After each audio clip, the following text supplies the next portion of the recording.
सरस्वती नमस्तुभ्यं वरदे कामरूपिणी विद्यारम्भं करिष्यामि सिद्धे भवतु मे सदा वसुदेवं सुतं देवं कंसचाणूरमर्दनं देवकी परमानन्दं कृष्णं वन्दे जगद्गुरुं हरि ओम कृष्णं वन्दे जगद्गुरुं.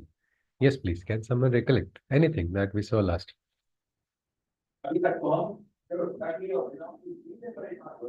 Anybody?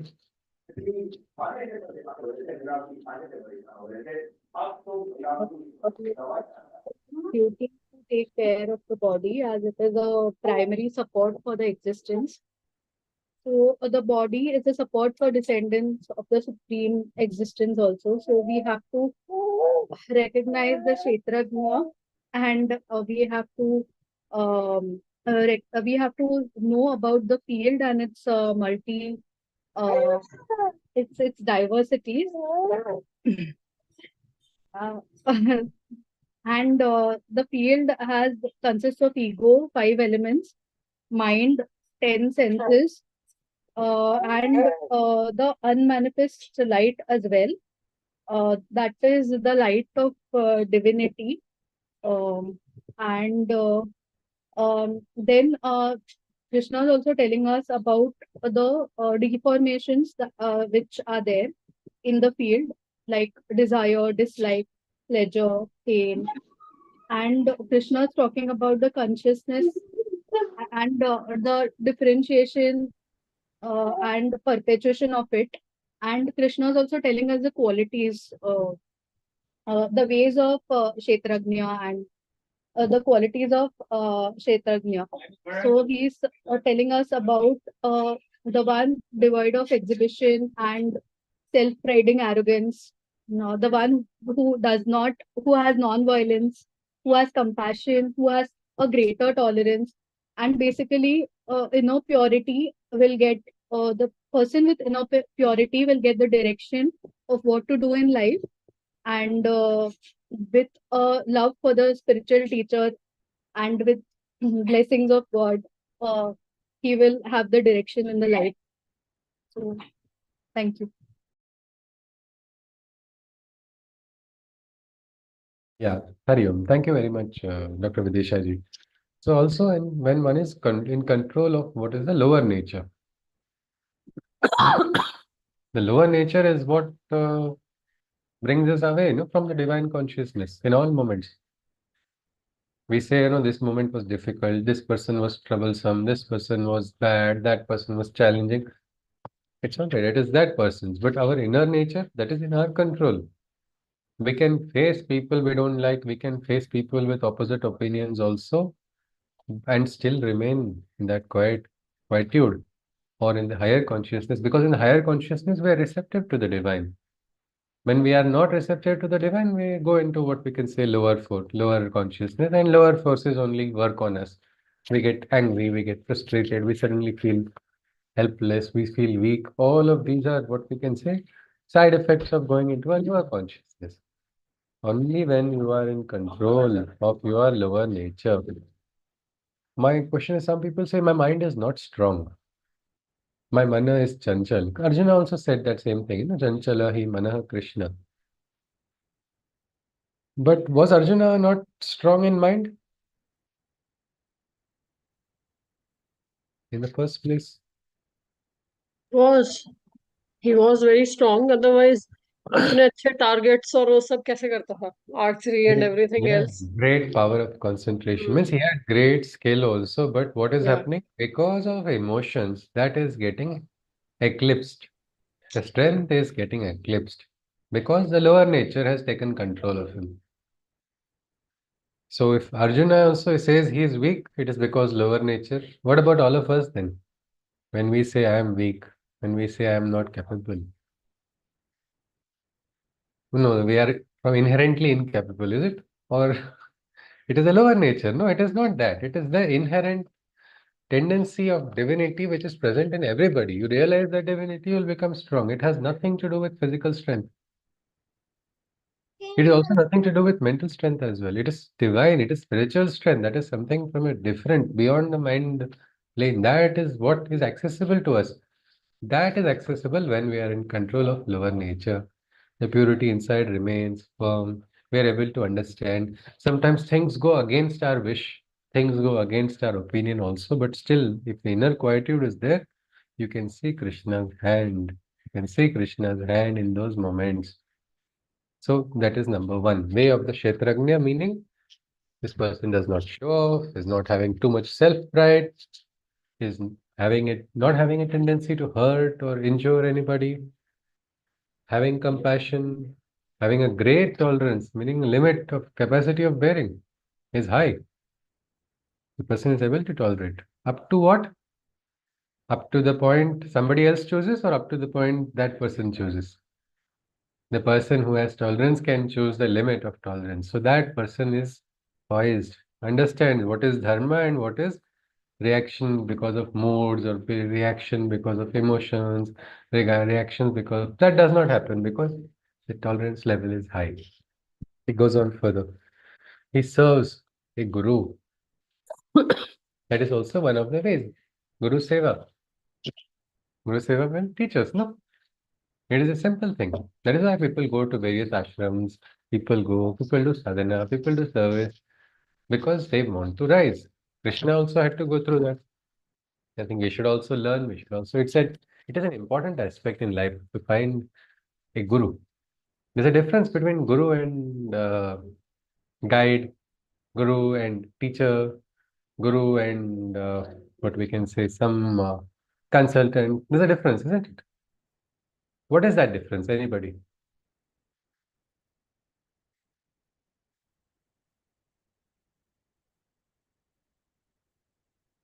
Yes, anybody?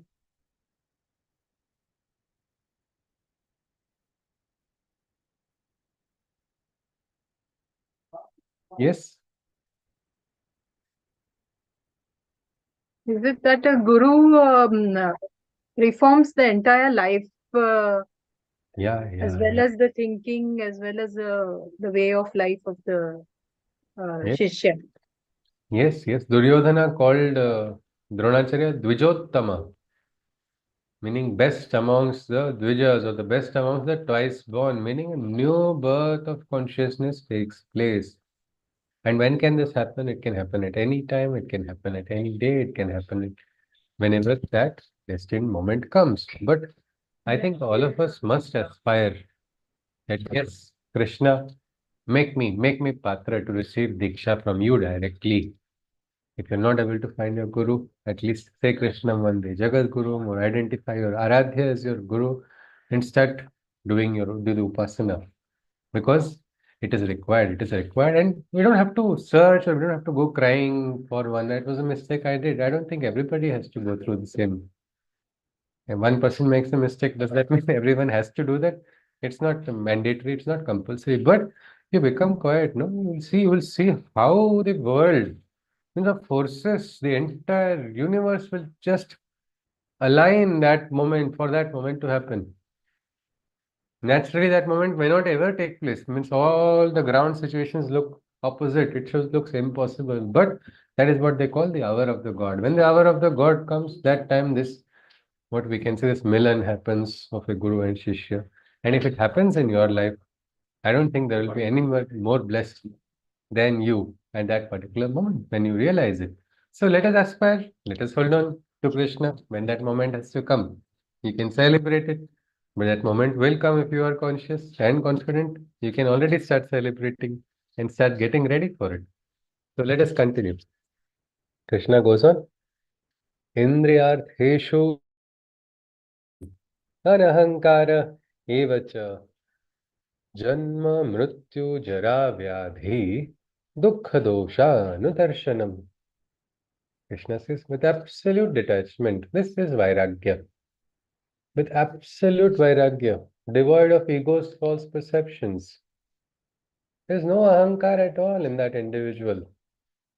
No ahankar of the post, no ahankar of the position, no ahankar of the societal status, no ahankar of the wealth, no ahankar of adhyatmic pragati, no ahankar of siddhi, no ahankar of progress. Nothing. Why? Absolute vairagya. That is a beautiful state. And that comes with humility. We have to practice it because after a point, what happens is you'll become so detached that you are no more going to be driven by any attachment. It's like some people have the tendency to continuously eat or overeat. That is the best time for siblings when they know that this person is going to eat. Like this sister likes chips. So I took full advantage of it. You don't want to have chips. You want it. So I would go and purposely tease or tempt her. No, but when she realized, she's like, I don't need. Even if I eat, like, yes. So I purposely sat in front of her and started eating just to watch. I was disappointed because she had reached Vairagya. That was not troubling her at all. So this is actually a very mild and diluted aspect. It's not Vairagya exactly, but Vairagya, if we want to relate to it in everyday life, it's not going to make us suddenly disconnected from the world. We start hovering or levitating, and I am no more existence. I am not there. You are not there. This Vishwa is not there. No, no, it's not like that. Vairagya means you are getting detached from attachments. You are no more a slave of desires. Such a person, if that is not great, a person is not having any false egos. Beyond the pull of nature's sensual attractions. That is the role, no, of Prakriti. Prakriti has a trap, no? Anybody has heard of that? The pitcher plant. Yes, the best Prakriti's example of how we also as human beings, the Venus flytrap, pitcher plant, all of them. Anybody has heard of them? Anybody knows about what they do? Yes, Yes, sir. Follow yes. insects. So what do they do to the insects? They digest them. Yeah, but first they lure them. They lure them with their indriyas. The smell is very alluring, or sometimes the color is so beautiful that attracted by that, the fly goes there. And then that is the random Satya moment for that fly, because that is the end, because of the attraction only, isn't it? But this is very much true. One person had asked a very interesting question. What happens if somebody eats the Venus flytrap or one pitcher plant? Is that a vegetarian or non-vegetarian? But I don't know the answer till date. But keeping that aside, this aspect of our indriyas, they pull us away. They pull us away from the truth. The moha is there. That is there. It is there in Srishti. That is why we all get trapped in Maya. Who is not trapped in Maya? Well, let us not say I am not, because then you are inviting immediately. Look at Narada, no? He went to Krishna and told Krishna, I am always thinking of you. How will I get trapped in Maya? Well, that's a role of Prakriti. Prakriti will trap us. That is why Smaran is required. With Smaran, you get liberation, consciousness of the divine. Then you will not get trapped. You will understand, this is my attraction is the divine, not these other things, not these lower things. And so you become free. Knowing the truth of birth, death, old age, and illness without sorrow, understanding their underlying oneness. This is very difficult, isn't it? Janma, couples who don't want children, they have children, and they experience the greatest dukkha. Yeah, what happened? What happened now? Somewhere else, couples want children and not having children. That is also Janma creates dukkha. People say Janma itself is a Janma in a world of sorrow. Well, whatever it is, birth, some people celebrate it also, isn't it? They consider it a miracle, they experience the joy. Somebody experiences joy in somebody else's birth also. It is, but Janma is one truth of life, isn't it? New life is born. It is a miracle in itself. How every human being just grows. One physicist, I think her name was Dr. Gayatri, she had a very interesting, she and I wanted to write a paper on how the quantum reactions take place inside of the neurons of a child. And it had something to do, I don't even remember the topic now, it was 3 years back. Something to do with the Upanishads, they were finding some connection in a discussion. But it was so brilliant. Look at how fast the synaptic firing takes place. And in a child, the growth is so fast. So it's like exponential. It's gathering experience, learning also, and physically growing also. A baby. How is it possible so fast? When we grow old, we grow older after 10, 12, 13, 14, slowly it slows down. But what was there at that time? The same child was doing remarkably. Janma is one truth of life which has so many facets. We have to understand it. Oneness. Mrityu. Very difficult to accept, isn't it? It happens to somebody, it makes us sad. One more truth about Mrityu is we all think it will happen only to somebody else. Not to me. Can I say I'll with guarantee, can I write? I'll give you in writing that I am going to have a life of these many years. I don't know. I might aspire. Of course, some yogis have that clairvoyance. They reach the state of Ichamrityu also. In the Mahabharata, there's a story of Bhishma, but there are yogis who are conscious of that. They understand it. But even if you understand, Mrityu is going to come, no? So we have to accept it or not? It is the truth which has to be accepted. Somebody says, I don't accept it. So what? Mrityu Devata will ask the same question only. Whether you accept it or not, it is a part and parcel of life. If you understand it, it is just a revolution of the karmic wheel. I had written a poem about death, and my late grandfather, he had, like when he was there, that time he read it so, he was so happy with the poem that he immediately went to this newspaper agency and he said, it has to be published. And it was one of the first poems that got published in the paper. And I asked him why he liked it because he himself had gone through a heart attack and he said, I am very close to death. And look at this.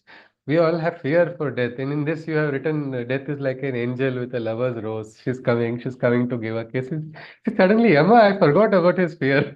Fear about Yama, his buffalo, everything. Look how beautiful it is. The very concept of this is so nice for me, is what he said. He just, the factor of fear, that is not required at all. Krishna has told us, isn't it? What birth we are aware of, what we are conscious of, is just one birth. One birth of so many. Who knows? We might have met previously in another Janma. Otherwise, why not? Why do people come into life also? Sometimes we don't understand.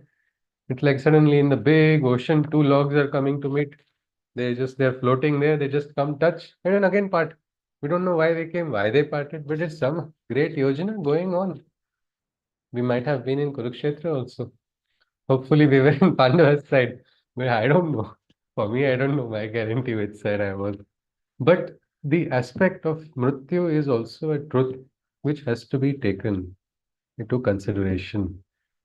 So, Janma, Mrityu, Jara. Jara is old age.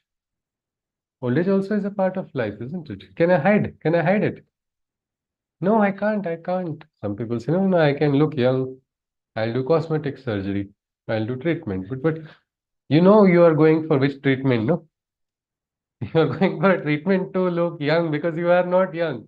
Immediately, somebody says, I'd color my hair to look young. But when you are coloring, you are going to see, isn't it? And how long will it happen? Many of these actors, they think that they try to promote it among youngsters also to do such surgeries.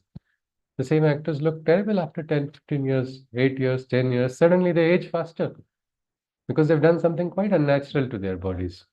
They're not understanding that. But instead, if you can gracefully grow old, each wrinkle will have a beautiful story to tell. Why? Why not? What is there? There's a beauty and maturity also in life. Childhood did not die, no? Is our childhood dead? All of us are adults. No, it did not. It's inside of us. It is attitude. I have seen 80, 90-year-old people who are very young. Right now, one 65-year-old person, he's more energetic than myself also, and so many other people I have seen. He's leading that clean beach initiative, and he's saying, we're not just going to stop cleaning with Pondi Beach. We're going to clean up all over India. And we're going to set up. And he's actually working so fast, despite being in a business, despite having, he said, I've done enough, mine. Now I want to do for society. My life is like that. My children are settled. I want to work. But the energy level, he gets up, he is the one, and he started that initiative. Now people are joining in so many numbers.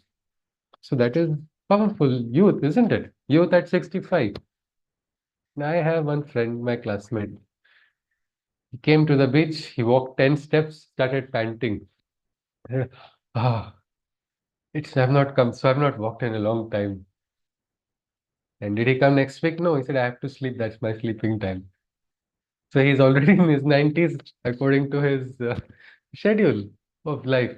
So this aspect, Janma, Mrityu, Jara, that is also true. And Vyadhi, disease.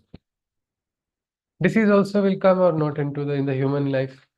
Everybody has to experience. What do we do when we are having a disease? Anybody?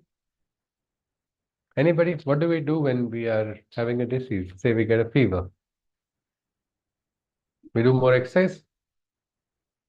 Anybody? What do we do when we have disease? Rest. Take Rest. medicine. Take medicine and rest. Absolutely. That is Vairagya only, no? We practice naturally. We try to get detached from it. Because if you start, I remember once I dreamt I was going to a MSc program in a foreign country in my favor only. I saw myself being deported from that foreign country, which I never went. But you see, in the fever, I actually exaggerated everything, and really, I did not know that time I should be detached because that time in my mind, everything was connected with my life. As I have higher studies I have to do in this particular field. Hydrogen energy, I'm going to work on it. I will explode with the cylinder if required, but I'm not leaving this field. That was my aspiration. So that time, what is it? You're going to complicate factors. Instead, you become detached, allow to heal. There's a book called Correspondence with Sri Aurobindo by Dr. Nirodharan. So this Dr. Nirodharan would talk about patients to Sri Aurobindo, and Sri Aurobindo would send force. Means doctor is going to do medical treatment, isn't it? But what is a spiritual force for healing? What is all of it? Well, no, this doctor also, he was actually not somebody who believed in any, he was actually questioning everything. But he also knew and how he said the patient is receptive, so he would give the medicine, but he would say he was receptive to your force. Why is that? Well, that is the thing. So when we have illness, get back inside. Otherwise, you will only increase it.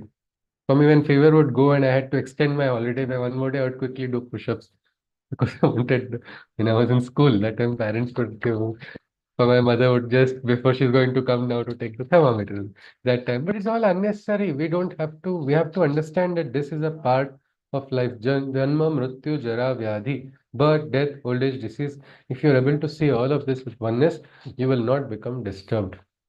I had some difficult moments where I had to, couple of very close people got cancer. Now, one was blood cancer, another was lung cancer, and both were in the last stages, what we were told. For me, it was the biggest challenge to have Vairagya that time, no? One was like, Bhaiya, I want to dream. Can I not dream of having a married life? I was like, oh my God, what a question it is right now at this moment. I had to control all my energy so tears don't come out.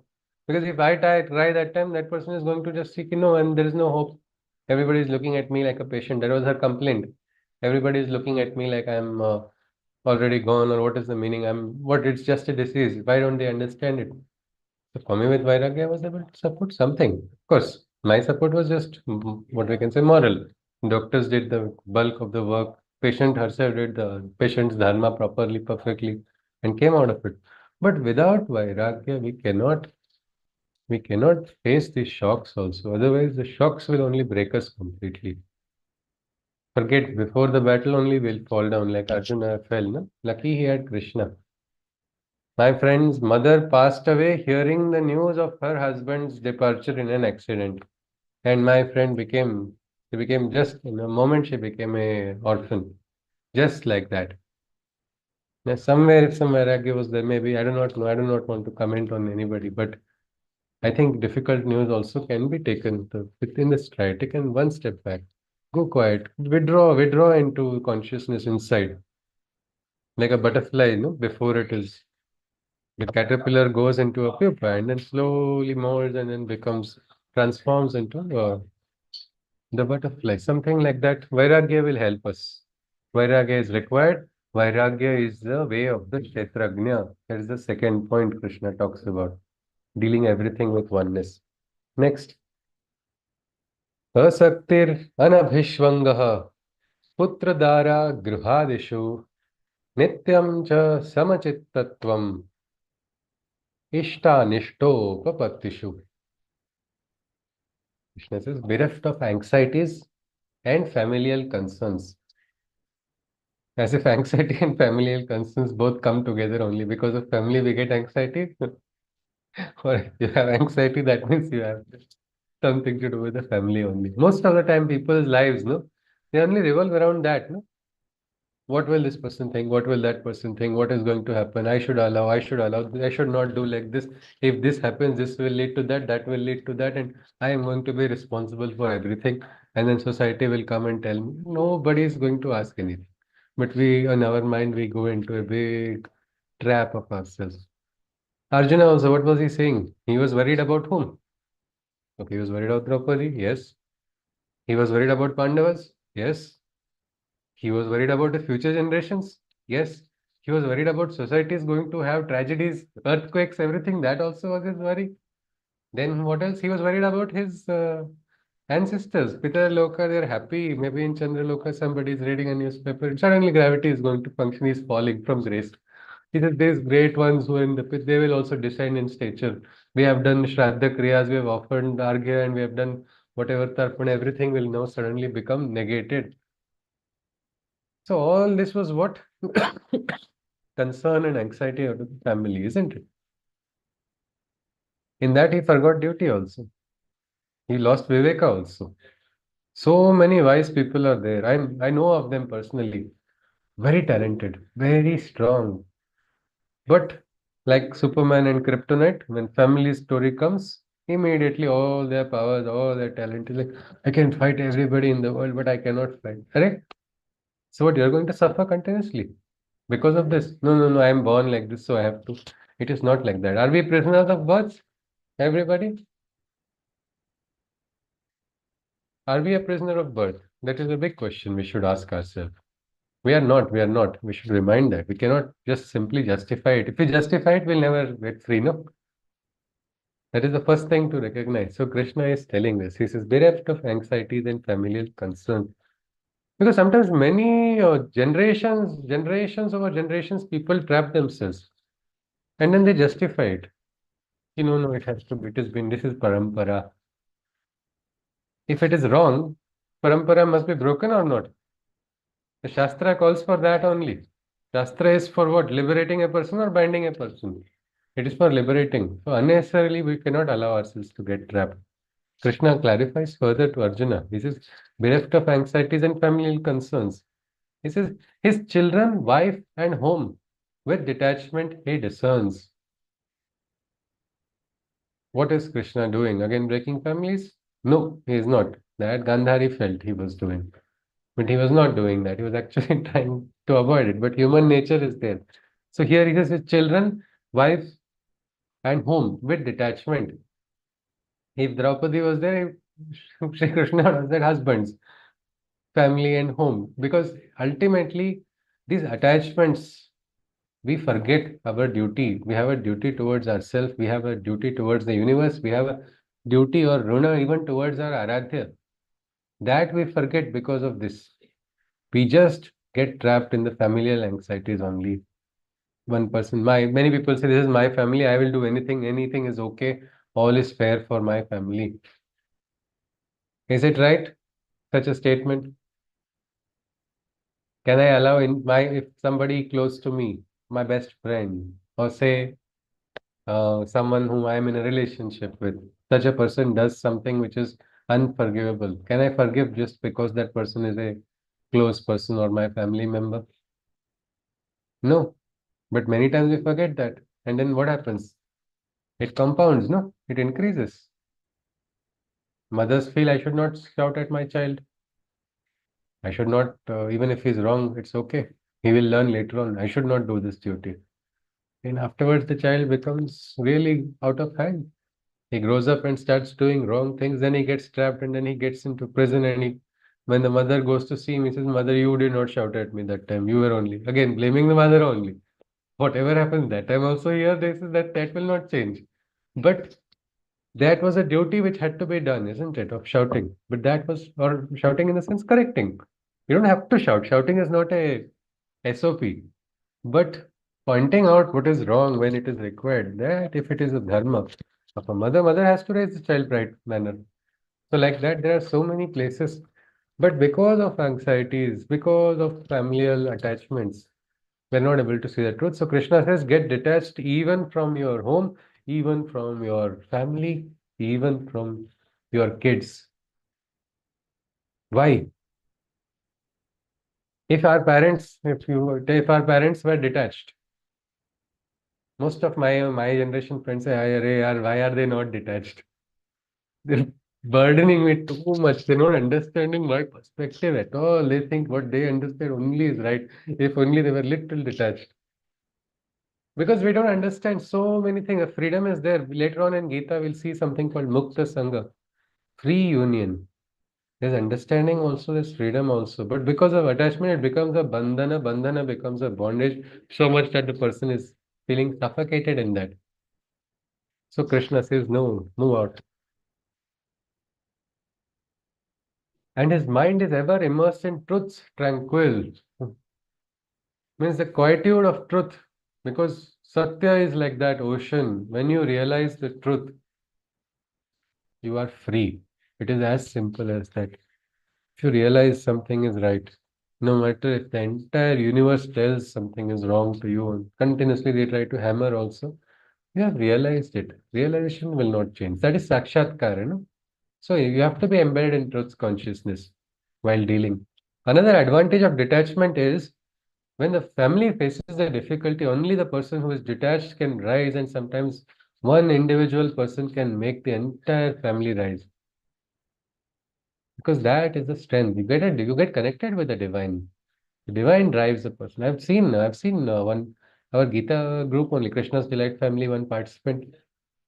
Well, it's like they got cheated and they were duped by a relative only in a legal case and everything. Husband got emotionally attached and he said, "This is enough. This is enough. I don't care now anymore for anybody. I'm not interested in the world. I'm not interested in anyone. I'm not even interested in fighting the case." They already had to leave their home, and my God, it was a horrible time for someone to come or leave their house, own house only, when they're having a wonderful child, they have these duties and everything. But then she experienced complete detachment. She fought the case also. She got a judgment in her favor. She went through so many things. She raised the child also, motivated her husband also, and then everybody are now happy and the tide has changed. The kala has changed. But if everybody was attached, what will happen then? And that fall will happen. So that is why it is important. Krishna tells that. That is why even family, it does not mean you stop loving your family. You cannot stop loving your family. Who can? It comes naturally, isn't it?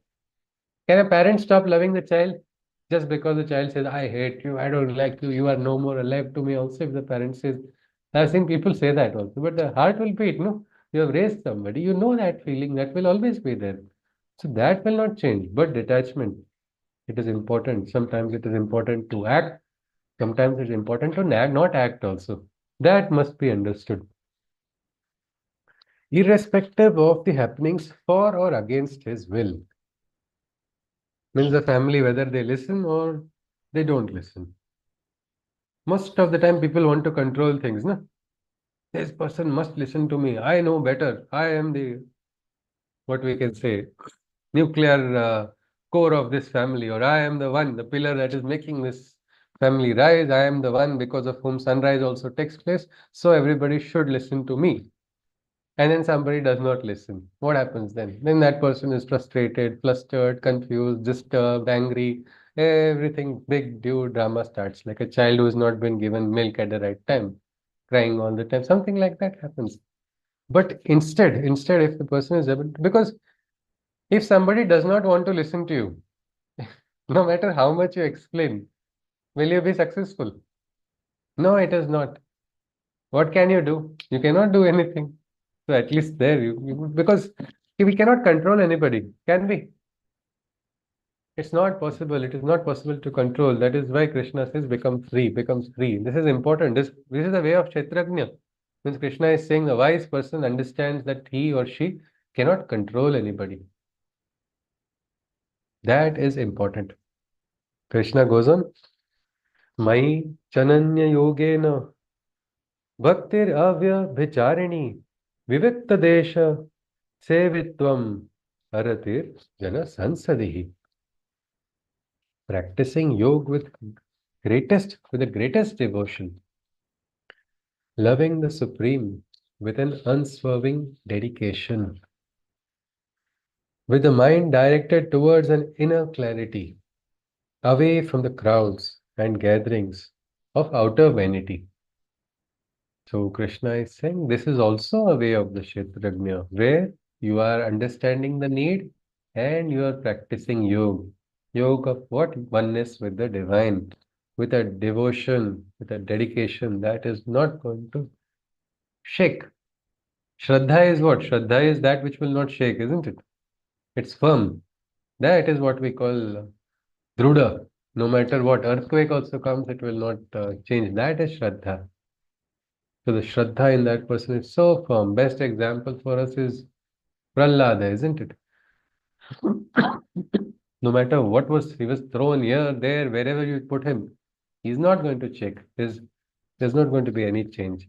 That is how. That is why it is said Eka Devo Bhava. This is nice. This particular Deva, if I do in this particular period, he will give me good results.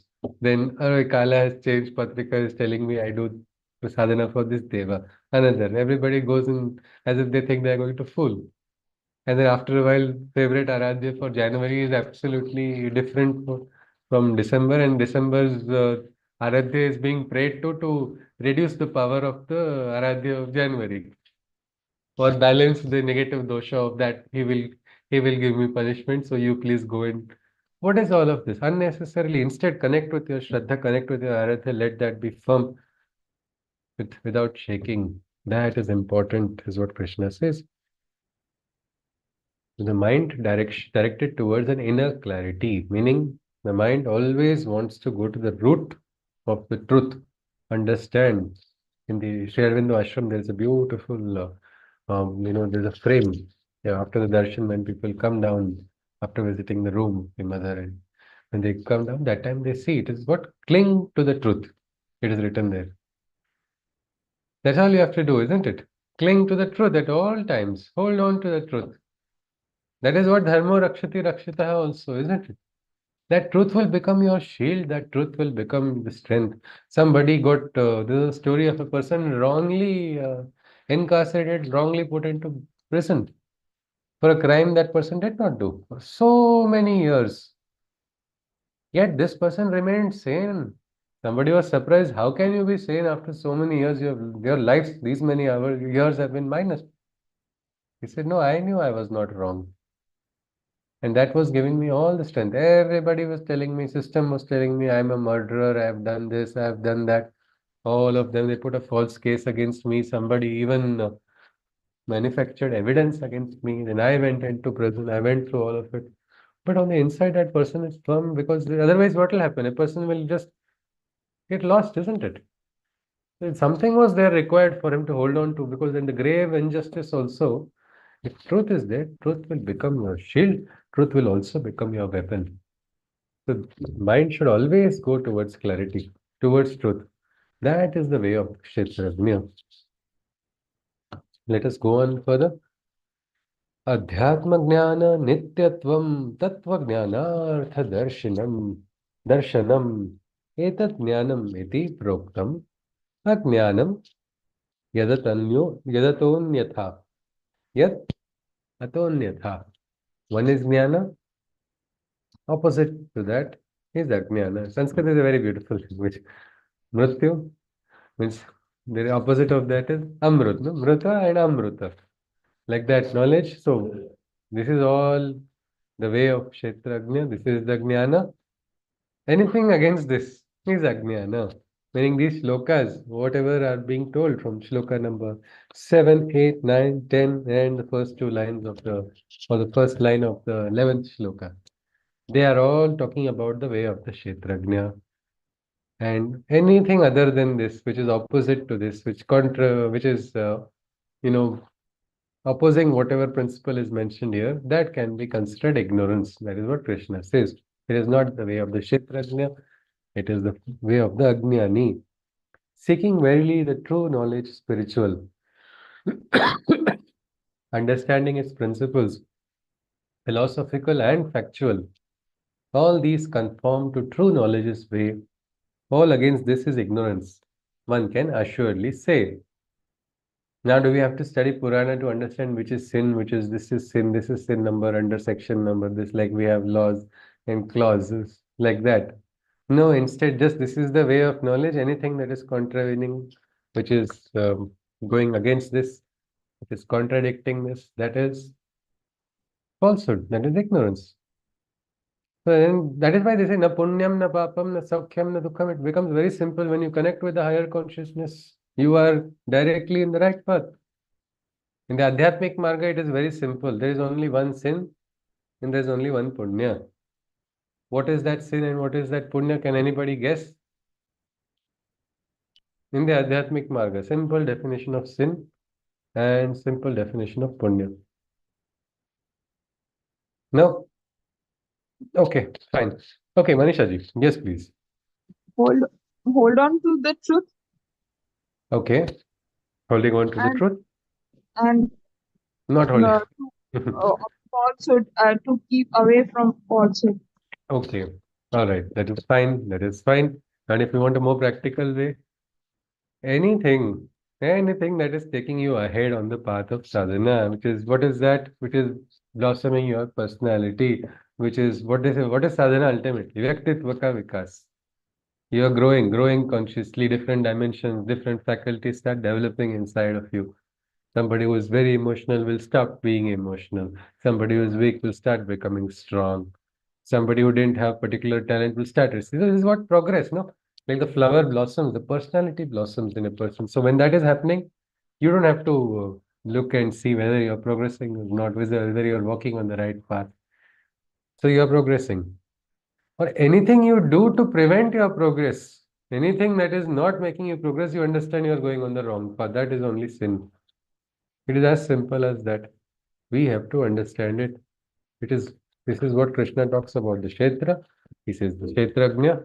These are the ways. The reason he says is because the Kshetra is sometimes quite complicated. There are too many forces at play. There are things which are beyond our understanding. There are occult things also in the Kshetra, isn't it? We don't know them does not mean they are not existing. No. We say esoteric knowledge. What is esoteric knowledge? It's knowledge not known by everybody. Only a select few are having it.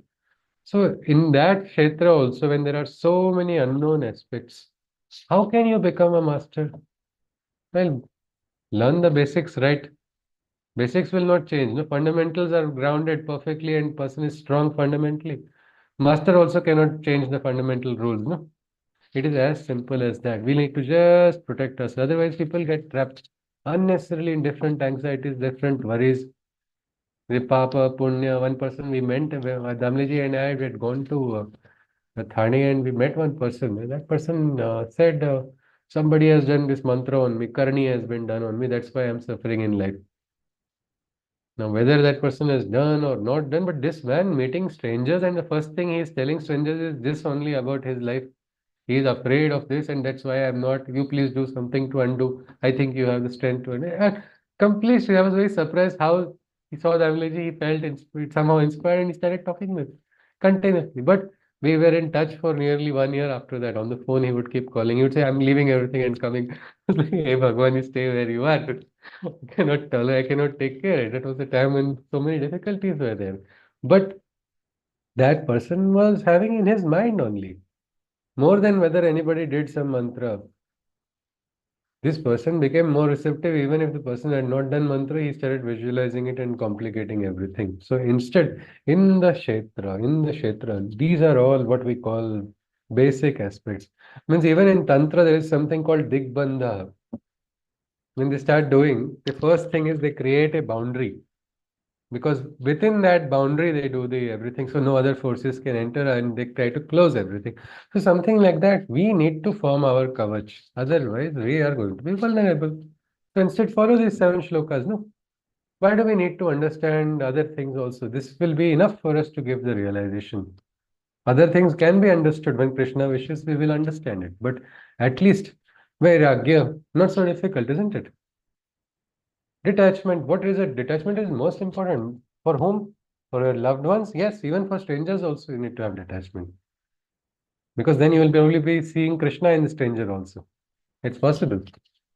If you're able to see from the higher eye, you might be able to identify some higher truths.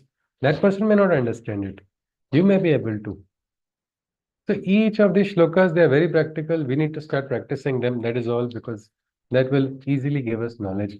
We'll start progressing on the path. Krishna doesn't say read this mantra 10 times. Your FD will have increased interest rate. Only your FD will have interest rate in the bank or something like that. Instead, he brings about practical things which brought into life will transform completely. Let us continue. Krishna goes on. Neyam yat tat pravakshami yat nyatva amrutamushnute anadimat param brahma nasat nasadochyate. Krishna says, I now reveal the wisdom. I now reveal the wisdom wherein the golden truth is contained, knowing which the immortal consciousness can be gained. So there is one great truth, Sri Aurobindo called it the supramental truth. When the supramental manifestation would happen, immortality also will be possible to man. I mean, today thinking about it also feels way beyond our, what we can say, understanding. Because just now Krishna has told, no, few shlokas back, Janma, Mrityu, Jara, Vyadi, these are all truths. But here another aspect of one consciousness which will be eternal is talking about that. I now reveal the wisdom wherein the golden truth is contained, knowing which the immortal consciousness can be gained. That knowledge of the eternal Brahman supreme beyond existence and non-existence's limits one can deem. Krishna says this. He says there is this supreme Brahman which is beyond the existence, beyond the limits of existence and non-existence. Anybody has done mathematics integrations and all in school? Most of us must have done it. Nobody liked it, or very few liked it. But there also you would have a limit, isn't it? Minus infinity to plus infinity. In that limit, only everything. So there is something which is beyond all of these limits also.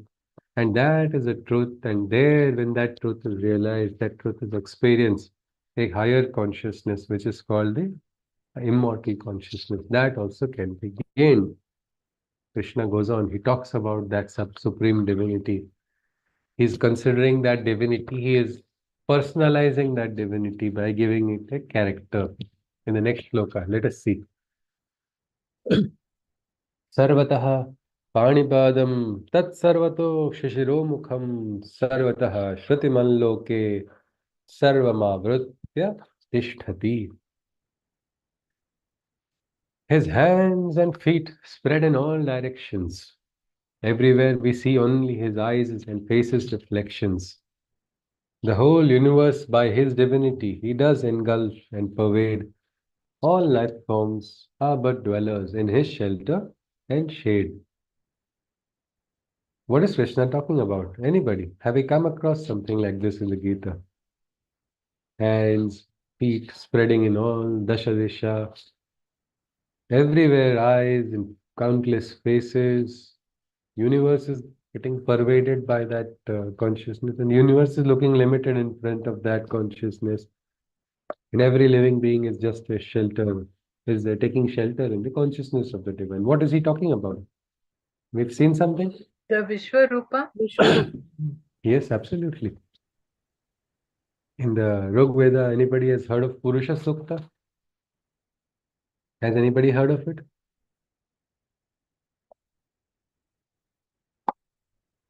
It has a shloka which begins with Sahasra Shirasha Purushaha Sahasrakshas Sahasrapad. Again, Purusha is looking like Vishwarupa only. And so Vishwarupa is what? Again, it is the Purusha. Purusha in the sense, not the masculine gender, feminine gender of human beings. Purusha Stri actually. This Purusha is referring to that highest consciousness, which is the supreme Purusha. If you say duality of creator and creation, the creator is the Purusha. The creation is feminine, which is called Prakruti. Now we are being introduced to Prakriti in this chapter. First, talking about Purusha.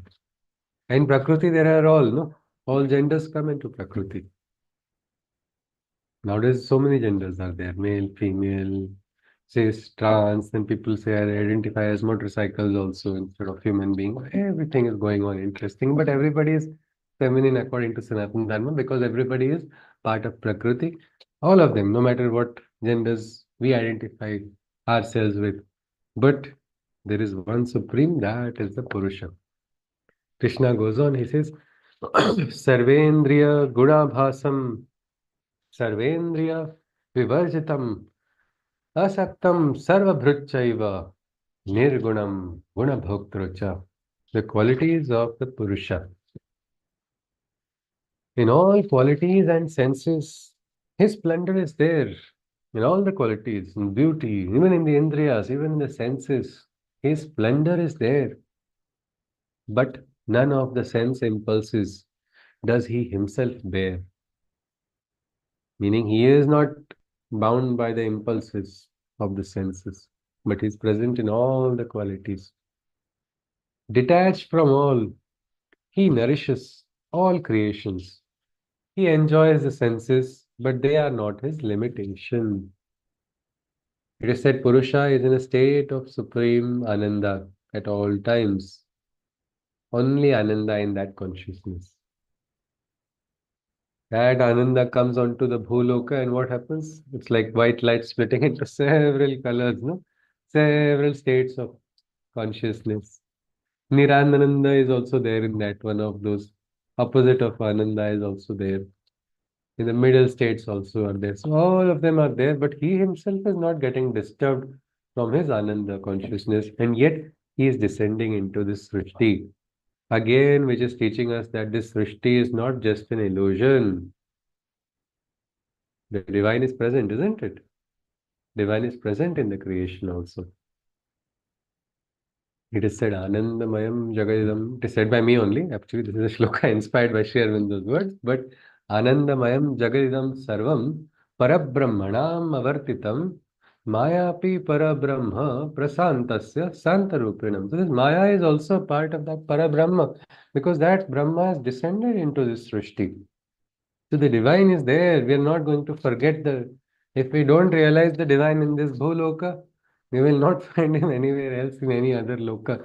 We have to start first by recognizing the divine here. So Sri Aurobindo calls that only as moksha. Yeshaha moksha in his what we call Ananda Upanishad or Sri Aurobindo's Upanishad. That Upanishad, he talks about that only. That yes, and he gives a beautiful analogy. The sun, the reflection of the sun in a silent water, and then that same reflection in the troubled waters, what happens? It breaks into so many, no? So what is real? The sun is real. But reflection also is a real reflection of the real sun, isn't it? Even if maybe multiple reflections appearing, but they are what? So there also, there is some element of that divinity which is present. So in this Srishti also, many people in the spiritual path ignore the material world. This Adhyay is not for them. They actually try to avoid this Adhyay, or they try to give different interpretations to Adhyay. So it starts with Sharira only, no? And then the Kshetra changes. From the Sharira, it becomes Srishti also. So that Srishti is also containing divinity. Purusha is present, but Purusha is not bound by these limitations. You cannot tease the Purusha with your sensual, what we can say, limitations. He is beyond all of it. He is beyond the limits.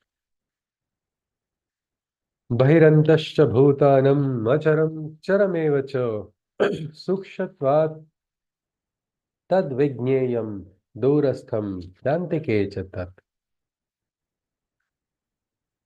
Present inside and outside, all living ones, both mobile and immobile, together at once. Let me just look at this part first. So this is the divine. How is this Purusha? He's present inside. Okay? He's present inside and outside also. Means now if you go and call your friend, mother says, no, no, no, he's inside. When you go inside, No, no, he's outside. What do you mean? He can be either inside or he can be outside. How can it be both places? But this is Purusha. Purusha is breaking the boundaries of our understanding of logic. He says he's present inside and outside, all the living ones. He's both mobile and immobile together at once. At the same time, he's mobile. At the same time, he's immobile also. In the Upanishads, we have similar verses actually. Tad dure, tad vantike, tad antarasya, tad bahyascha sarvasyasya. That is far also is near also. Inside also is outside also. These are what limits, no? Of our mind. We know this is inside, this is outside. This is the definition we understand. But this Purusha is breaking this definition of even the dimensions what we understand. Because he is beyond all of it. He is unimaginable. Infinitesimally subtler than the subtlest. He is absolutely unimaginable. He is subtler than the subtlest. Now this is a big uncertainty, isn't it? About the divine. He's not like this, he's not like that. Is this of any use when we say he's not this way, he's not, isn't that a waste? If you go and ask your friend, did you eat breakfast? I did not eat my lunch. I didn't eat my dinner. I'm asking about breakfast. Why are you not answering that question? Sometimes people get frustrated. This is what we call metaphysics. This is what is there in the Vedantic texts. This is the Vedantic text is full of this. Namdeji had told very nicely when he was very young. He had read the book Yoga Vasishta. He said, I read the book when he was very young, as a young man. He was a young boy, probably. He started reading like, Rama, you are not there. I am not there. This dialogue between you and me is not there. Why am I reading this book then? He just closed that book and went away because that time he didn't realize it. Afterwards, he understood that, yes, this is a metaphysical truth. Here also, now I think in physics, we must have learned the principle of uncertainty, isn't it? Anybody? Back to memory from some time we must have learned, though we don't practice that principle anywhere. We want everywhere certainty because we feel if uncertainty is there, I will be frustrated. But this uncertainty principle was taught and it was said to be very useful and uncertainty. Anybody remembers that? It's called the Heisenberg's uncertainty principle. Anybody? No? Okay, fine. We're anyway not studying physics right now. So, but this aspect of uncertainty is what is important. In Vedanta, in Mimamsa school also, it begins with first understanding and then negation. Neti, neti, neti, not this, not this, not this. What happens then? Finally, you eliminate all the opposite, what are not part of it, and you come closest to the truth. It is something like that. It is called, in the Mimamsa schools, there are so many schools. It is called Anupalabdhi. Not this, not this. And then they reach to the Brahman. The Upanishads also talk that way. They first talk about the mental logic, they talk about limitations of mental logic, and then slowly, without your knowledge, that Upanishads will enter into the kingdom of Brahma Vidya, which is transcending what is the mental logic. That is the Brahman. That is the Supreme Purusha. That is the same Purusha of the Purana, that is the same Purusha of the Vedas also. That is the Purusha we Arjuna saw in the Vishwarupa. Krishna is talking about him now, describing the qualities. He says he's subtler than the subtlest, he's beyond understanding, he's nearest and also the farthest. Because sometime we will have to rise beyond our limitation of our mind. That is the price you have to pay if you want to enter into the kingdom of Brahma Vidya. You go to a foreign country, you get a visa, no? Only then you can enter. It is something like that. Brahma Vidya kingdom, you cannot enter with mental logic. I know of a person, Mandukya Upanishad is supposed to give moksha according to Muktika Upanishad. So this brilliant person read Mandukya Upanishad 3-4 times. He expected moksha into 4 times. Now what is that? He said nothing is written in this book. It's only about Om. Enough. There's simply, I don't believe in all of this. Enough of Vedanta. There is no such thing as Vedanta. And he walked away. Why? Because he was reading it with logic. That is why it is said we cannot study Upanishads without Guru's Diksha or Guru's Ashirvad. Because Guru's Diksha will give you the strength to go beyond the mind. That is where the Brahma Vidya, the kingdom, the big kingdom is there of Brahma Vidya. When will we realize that? So that we'll have to pay the token, no? Something like that. That's what Krishna is saying. Tukaram also had talked about something. Anu Reniya Thokura Tuka Akasha Yoda. Tuka said, I'm smaller than the Anu. High in the sense. He didn't talk about his physical appearance. Otherwise, somebody will say, no, his height was this much. How can he be smaller? No, it was not physical outer aspect. He was talking about consciousness. He says, I'm smaller than the Anu. They knew something which was smaller than the atom at that time also. The world was saying, Dalton and everybody, no, the smallest fundamental particle is atom. But no, Tukaram said, smaller than Anu, smaller than Renu. Then Tuka Akasha Yoda. And wider than the skies. Tuka is wider than the skies. So what does that mean? He's talking about the consciousness. Maybe 100 years down the line, when the scientists, the quantum physicists, when they realize that, okay, what was once indivisible, we have just made 500,000 classifications of the subdivisions of that indivisible thing. That means this is just going to go in and we are going in a loop. A cake, one piece of cake, you can divide among maybe 5 friends, isn't it? If the cake piece is big enough. But if 100 friends come and they say, give me that one portion, my share of the piece of cake, can you give that? No, but right now, what is happening in the quantum world? Electrons are talked about, protons are talked about, neutrons are talked about, then you're going quantum. Now people are going into quark. Now quarks also have been divided. Up quark, down quark, color quark, side quark. How many classifications? Well, that is because subtler, as you go deeper, deeper, the understanding goes wider, and this Purusha is present in the subtle also, in the macro also, in the microcosm. They say Pendite Brahmandi. What is there in the microcosm is present in the macrocosm. Same principle in physics, we call principle of uniformity. So again, Brahman is what Krishna is talking about. He is introducing that. We just look at 2 more shlokas and we'll stop. The Kshetra Krishna is going to complete. Let us see. Avibhaktam cha bhuteshu vibhaktam eva cha stitam bhuta bhartru chatagnyayam rasishnu prabhavishnu cha. He is immutable and the indivisible oneness. Yogeshwara is what? Ultimately one only, no? The one who is bringing about oneness. So he is that indivisible, immutable oneness. And yet, his creatures appear as life forms of distinctness. Each of us appear different. We say, where is Krishna? I don't see Krishna. We're all Krishna only on the inside. That we don't know yet. All the living beings from him only emerge. And back to his eternity, all of them return to converge. Krishna says they have originated from him. They will all ultimately converge back to him. This is a cycle of the Srishti. Jyotisham api tajyotih. Jyotisham api tajyotish tamasaha paramuchyate. Jnanam jneyam jnanagamyam. Hridi sarvasya vishtitam. Another beautiful shloka. The light that illumines light is he. Beyond all the forms of darkness that can be. He is the knowledge. He is the wisdom. Jnanam, Jneyam, Jnanagamyam. He is the source of knowledge. He is that knowledge which will lead you to that source, and he is also the destination, that knowledge which has to be understood.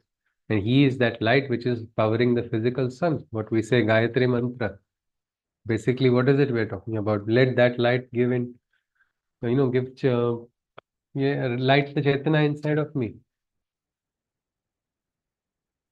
Yanna Satyena Deepaya Sri Aurobindo's Gayatri talks about that light giving the consciousness, awakening the consciousness inside of the individual. Jyotih Parasya Dhimahi, that supreme light. Well, that is that light of the divine, is what Krishna is saying. He is the knowledge, he is the wisdom. And the location of the divine is given here. Can somebody tell me where is the divine located? That temple of some 300 meters from here in my house, there is one temple. He is present there only. No, he's Everywhere. present everywhere. Yes, but location has been told in this shloka.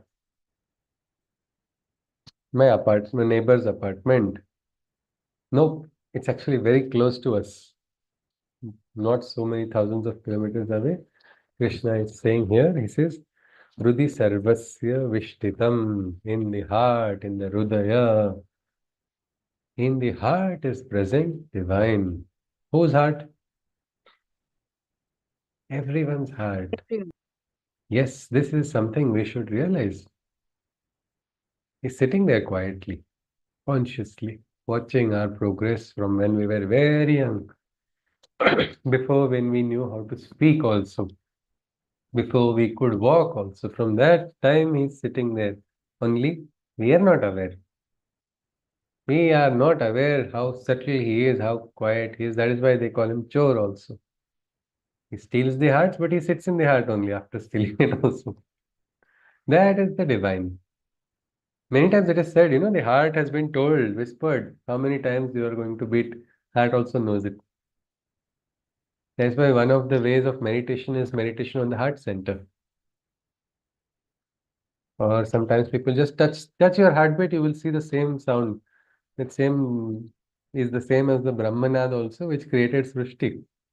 Connect, use your heartbeat to connect to that higher consciousness. That is one way you can go deeper into consciousness. So that is the place. So we stop here. Iti kshetram tatha jnanam. It's actually a beautiful thing if you can meditate also, no? If you enter into dhyana, just trying to focus confidently that the divine is sitting inside of your heart. All chakras will get awakened. You don't have to worry about it. We don't know which chakra is there, no problem. That is his job, no? Which chakra should rotate at what RPM? Let him calculate. I am not going to care about anything else. Just instead let me focus on the divine. The Raja will do everything that is required. But we have to connect. We have to connect. So best place to connect is, yes, recognize his presence in your heart. If you recognize he's seated inside, will you ever feel you are weak, helpless, unconfident, inauspicious? All these thoughts will appear silly and they will appear trivial. All those, because many times people go through all of their lives with such thoughts. It's actually very sad, no? A brilliant person, a wonderful person. Means you cannot find a flaw in such a person, and yet that person suddenly feels, no, I don't have this. I don't have talent. I don't have capacity. I'm not so good. Why? Because the person is not recognizing. Somehow the person is even disrespecting Krishna sitting inside the heart, saying, no, this is not right. So, but this is something Krishna has talked about. He says, iti kshetram tatha jnanam gneyam choktam samasatah madbhakta etad vijnaya madbhava yopapadyate. Thus, the ream of the field I have surmised and shown. And what is the knowledge? And what is to be known? He has given the hint, isn't it? We have to get the realization. He says, I have told you about the field. I have told you about all the divisions in the field. I have summarized it. I have also told you what is the knowledge that must be got. Anybody, what is the knowledge that must be got?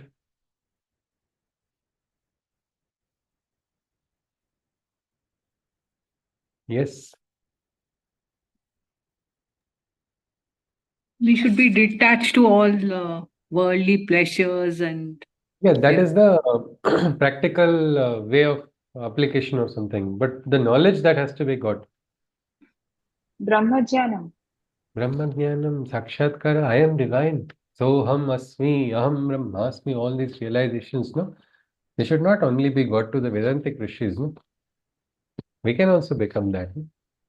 Means there was a time when we were not free materially. That time Lokmanya Tilak had made a slogan. Swaraj is my birthright and I shall have it. That slogan became what we can say a mantra, no? So many people united to make that happen. Now a time has come in humanity also. For not for our sake, not for personal sake, for the sake of the evolution of all of us together. We have to take a call. Ki chalo, Sakshatkar is my birthright. I shall have it. Not next birth, not in another loka. No. Ihaiva, as Krishna says, in this birth itself. That is what Krishna has hinted here clearly for us. Let us not think that I am not having enough punya to experience realization. I am not so good. Many times we unnecessarily say this and block ourselves from that knowledge. The Buddha had also talked about everybody being one spark away from realization if they realize it. That's all. So here Krishna is saying, this is the knowledge. I have told you what is that knowledge also, and I have told you what has to be known. You have to realize the Brahman who is universal and also inside of your heart. It will actually be a beautiful aspect when you consciously connect. You will see the consciousness in people, you will see the consciousness inside of you. Life will become more beautiful. You will experience what Leela of Vrindavan in your life only. Everywhere you will start. I have seen people experiencing the help of the divine and saying, wherever I am experiencing the consciousness of the divine. Or as Tukaram had said beautifully, Jethe Zato Tethe Tu Mazha Sangati. Wherever I go, you are my companion. How are you taking me? You are taking me like a parent leads a child, no, holding the hand and leading me ahead. That experience will come when we get that realization. Krishna says, when my devotees can know this and realize what happens then into their natures, my divinity, they materialize. So in their nature, in their swabhava, whatever it may be, my divinity begins to materialize. From where will it materialize? It is there, no, in the Kshetra. Avyakta has been told, no? There is an Avyakta which was mentioned in the very start of this Adhyay, that the Kshetra is also having, there is Ahankar, there is Mana, there is Buddhi, there are so many, all of these factors, but there's also Avyakta Chaitana. That Avyakta will not remain Avyakta anymore. They will materialize it in their own lives. That is what Krishna is saying. Who will realize it? Mad Bhakta, devotees of the divine. So again, Shraddha comes back into the picture. We have guest entry, we have sudden entry, we have ultimately the stories behind the main character is Shraddha only. In the entire Gita, everywhere we see that. Second Adhyay, Shraddha was there, that is why Arjuna surrendered. No, he said, Krishna, I don't know, I am a fool, I don't understand anything. Show me the way. Shraddha allowed him to go to that point to receive knowledge. Shraddha allowed him to, Krishna will answer whatever doubt I ask, so let me ask all obnoxious doubts to Krishna. He says, no, Krishna, how do I believe you told this to Surya? I don't understand it. Krishna, what is this? So this aspect, we will see Shraddha always an integral part of the Gita. It has to be realized, but that is important. So with this, we conclude. Can somebody summarize what we saw, after which we can then have any questions, if anybody has any questions to ask. You can look at them afterwards. Can someone summarize what we saw?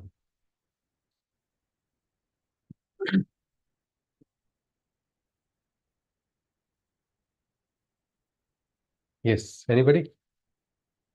Anything?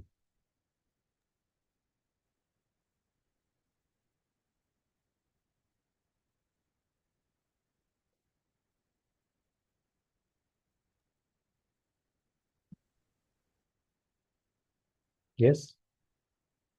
I think somebody will have pity So on he me. has introduced Yeah, yes, Purusha. yes, yes, He has Raju. he's introduced Purusha as the observer, or The Supreme. the Yes, supreme observer. yeah, And probably later he's going to talk about Prakriti also. But Ji, and absolutely. I'm not sure if he talked about the qualities of the Purusha. Yeah, he introduced a bit about the qualities of the. You're not sure about what, Rajrupaji? The qualities of the Purusha. Means because it was not clear or something, or it's not been Yeah, explained. it was not clear. Okay, means it is how he is. No, he's inside also, outside also. He is manifesting beyond the limits of logic. He is, manifesting as Is he qualities. manifesting at all? Because Yeah. like Purusha is not supposed to be manifesting, right? He's just present. Which rule book of Purusha says that Purusha should not manifest? I think it's the moment he manifests, it becomes Prakriti. No, that is what is special. No, that is what is beautiful here. We'll look at Prakriti afterwards, but if you look at Sarvendriya Gunabhasam, Sarvendriya Vivarjitam, Asaktam Sarvabhruchaiva, Nirgunam Gunabhoktrucha. Okay, so Means he has basically guna. his good, Yeah. his nirguna as well as And he's saguna. experiencing. Yeah, he's experiencing. Means it's like a lion. What does a lion do? He sits and yawns in the jungle. He's present in the jungle. Prakriti goes like a lioness, hunts for him. Lion is there. I am present. He gives his presence there. Attendance given. Purusha is present in the Srishti. He's experiencing everything.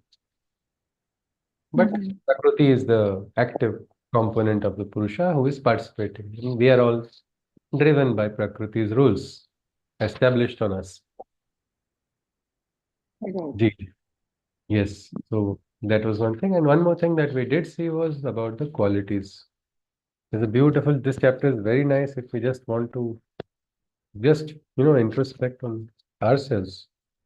Chalo, am I walking on the path of the Kshetragnya? Am I becoming more conscious? Am I progressing? Look at all of these shlokas which talk about the Kshetragnya. So you were to look at the numbers only, 13.7 to 13.11. Why? Well, you'll experience ananda, no, in life. When you don't have unnecessary suffering, you will not have unnecessary troubles because of your own some limitations which are there in nature. You'll be able to transcend them. For that, we have to probably try to figure out. So I think with this, let us conclude with a Shanti mantra.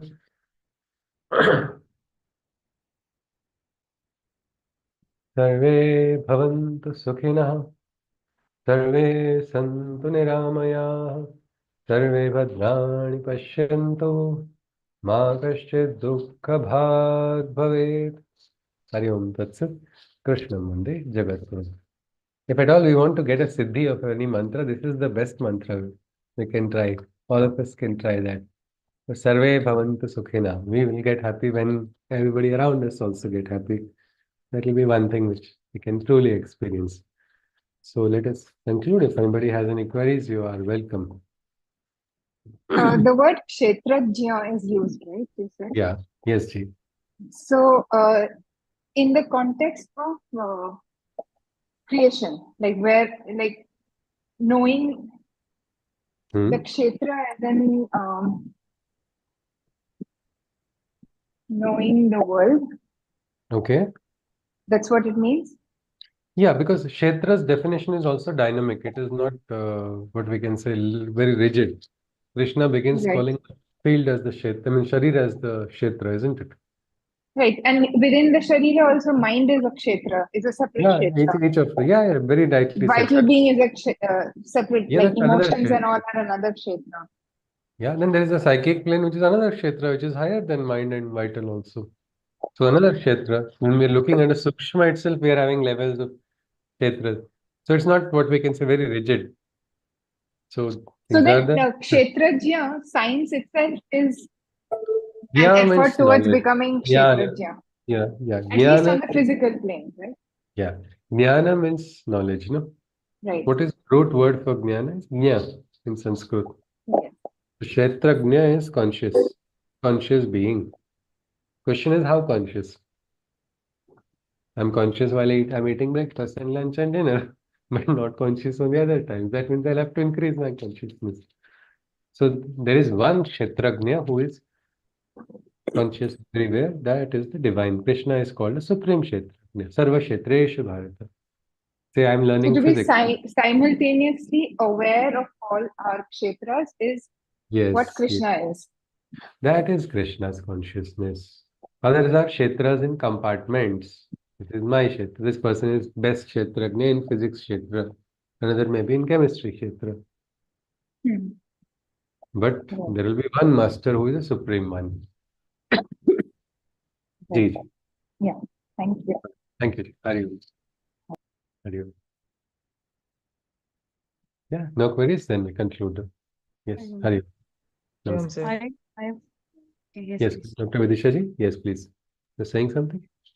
Yes, I wanted to ask about this line. He is unimaginable, infinitesimally subtle, subtler than the subtlest. So I wanted to ask about whether the he is inert, or like, could you please You explain know, more on that is why we look at Tukaram, Vishab Tukaram's statement, isn't it? Anu Reniya Thokada, Tuka Akasha Yoda. Smaller than Anu, smaller than Renu, and yet wider than the skies. Look at the sky only as an example, Akasha. Look at the Akash Tattva itself. I think you must have gone to some hill station, Dr. Vidisha ji. Yes, yes. Suddenly you must have experienced that Akasha is around you, no? Yes. Right. Means what is appearing very far is now around you. So it is concrete, no? It is around you. But did you try Yes. catching it in your hand? Could you grab it into your hand? No. Why? Because it is subtle, no? Sukshma, no? That's the tattva of it, no? That is Akasha. But if you just hold like this, there will be Akash tattva inside, no? If you keep it also in, because Akash tattva is all pervading. So he is talking about the physicality in the form. I mean, Yeah, means atom and the sky. So both are elements. So he's talking about that way. no Like elements. one If is you talk like, about physics in elements in physics or chemistry, it'll be hydrogen, helium, lithium, beryllium. You can go on. In our Sanatan Dharma, elements equate to Panchamahabhutas. element. Yes, yes. So, In Sanatan Dharma, the elements like the so sky is one of yeah, them, and yeah, yes, yes, yes. So this is pervading. It is beyond the limitations of our understanding. It's unimaginable, no? One more interesting, unimaginable concept Krishna is going to share with us very shortly. It will be about a tree which is upside down. But the reason all of this is because we all have a tendency to analyze with our mind. And then with our mind, what we analyze, we start calling it Satya. Now, one person experiences something along with his friend. Both can have different perceptions of the same experience, isn't it? I thought that person was very cool. No, I thought that person was the biggest fool. Same person, same dialogue, same everything, same place, but one person got some answers, another person did not get anything. That is a perception. Perception based on mind. But always perceptions based on mind are not completely true. Like there's a story of blind men being asked to go into a room and touch the elephant and describe the elephant. So the who just touches the legs and says, "Oh, he's like so big, like a wall. He's too powerful, too strong." The other person touches the tusk and say, "Oh, it's dangerous. He's like Vishwarupa only having very strong danta, then Danshtra Karalani, Bhayanakani, something like that." Another person he says, "Ah, yes, no, it's very soft because it touches the snout of the elephant. He just touches there. It's like it's fine. It's very soft." Then the person who is on the rear end, he says, "Oh my God, it's raining dung onto me. This is horrible. It's absolutely most disgusting creature." So then, if you ask all of them are blind, so they cannot even see. If they ask, they write down their understanding A, B, C, D. All of them, you try to summarize them by logic, like in theorem, no? From 1, from 2, from 3, from 4. Somebody will have a most weird drawing of the elephant, isn't it? yes, right. So the logic is not, Perception might differ. yeah, So yeah, their yeah. So, logic won't play a role. yes. So mind will have to be transcended to understand the Purusha. That is the entire aspect. And there have been cases, no, of yogis transcending the mind. Yes. About the Tukaram's Anu Renu Shlok, I when I was in seventh, when I first traveled by flight, I saw that the bigger mountains, like the mountains were also very minuscule. Then I Ah, thought that we are like nobody, and we yes. have a mind which is still more invisible or still more tiny. And Yes. in that mind, there are so many worries, so many fears, so many insecurities. Why? I asked that time. Why should Wow. we have the burden of like that? I mean, I took the Yes. substance like that way. I took the explanation as like my understanding in seventh was like not that much, Wow. No, it's a but beautiful understanding. It is very true. No, now you see, what we are worried about today.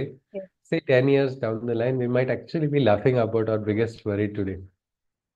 Right So now, we after are that, very full my of anxiety. Right so now. after that, my perception towards life started changing. I Ji. started thinking more deeper. I started communicating with a lot of. I mean, before that also I was fine. I felt, but after that, I tried to transform myself to a better human. After Yes, that, yes. I So wonderfully said. And at a young age, you started, no? Because that is a lifelong process for all of us. We will have to. And it is beautiful when we realize our logic is limited. Then people are afraid because they're afraid of the unknown. But when you are not afraid of the unknown, you will actually start enjoying. Then there's also one more beautiful verse. Mungi udali akashi, tini gele suryashi. Means the ant flew into the sky and swallowed the sun. How can you logically understand it? You cannot. First, ants don't fly. Then this ant is not only flying, then this flying ant is going and swallowing a sun. What on the earth is swallowing sun? We've heard of Hanuman trying to do that and face consequences. But what is this? This is actually talking about breaking the limitations of the mind. Only when you yes, new dimensions, new possibilities which are beyond your understanding, you become cognizant of. So many are yes. there. Thank you so much. Indeed. Thank you. Yes. Thank you, Thank you Ji. very much Hari for Om. widening the understanding. Jai Hari Shri Om. Krishna. Madam. Hari Om. Hari Om. Namaskar. Hari Om.